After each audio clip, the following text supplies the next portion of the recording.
Ukraine తన దేశంలోకి NATO దళాలు యూరప్ దళాల్ని తేవాలనుకుంది. అందులో సభ్యత్వం కావాలనుకుంది.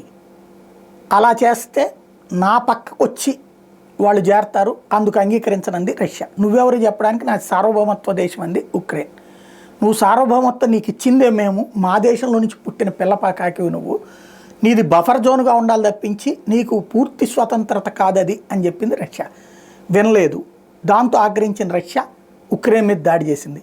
ఒకప్పుడు కొంత ప్రాంతాన్ని ఆక్రమించుకుని డొనెట్స్క్ ప్రాంతంలో, ఆ తర్వాత డొనెట్స్క్ ప్రాంతంలో మరికొంత ప్రాంతంతో పాటు లుహాన్స్కి, జెపరిజియా, కేర్సన్ ప్రాంతాల్ని ఆక్రమించింది రష్యా. రష్యాని దురాక్రమణదారు, అది ఖాళీ చేయండి అని అనేక సార్లు ఐక్యరాజ్యసమితితో తీర్మానాలు చేశారు. రష్యా లైట్ తీసుకుంది, అదే వీటో చేసింది తనకున్న శాశ్వత సభ్యత్వాన్ని అడ్డు పెట్టుకుని. నిన్న అట్లాంటి తీర్మానాన్ని మరొకసారి ట్రంప్కి దెబ్బ కొట్టడం కోసం యూరప్ దేశాలన్నీ కలిసి తీసుకొచ్చి పెట్టినాయి. విచిత్రంగా అమెరికా రష్యా తప్పు కాదని చెప్పింది, రష్యా తప్పు లేదని చెప్పింది, దురాక్రమణదారుగా గుర్తించట్లేదని చెప్పింది.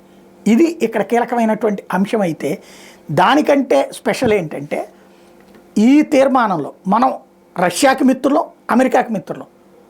ఇదివరకు రష్యా దురాక్రమణని మనము వ్యతిరేకించాం, కానీ ఈ దఫా అమెరికానేమో యూటర్న్ తీసుకుంటే రష్యాను దురాక్రమణదారు కాదంటే, యూరప్ దేశాలేమో రష్యాను దురాక్రమణదారుని ప్రకటించమంటే, అసలు ఆ తీర్మానంలో ఓటింగ్కే పార్టిసిపేట్ చేయకుండా భారత్ దూరంగా ఉంది.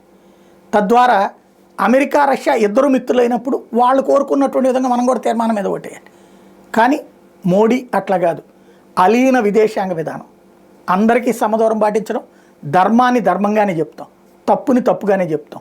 అందుకనినే నిర్మోహమాటమైన వైఖరి అవలంబించడం ద్వారా ఇద్దరు మహాశక్తులకి మింగుడు పడకుండా పోయాడు.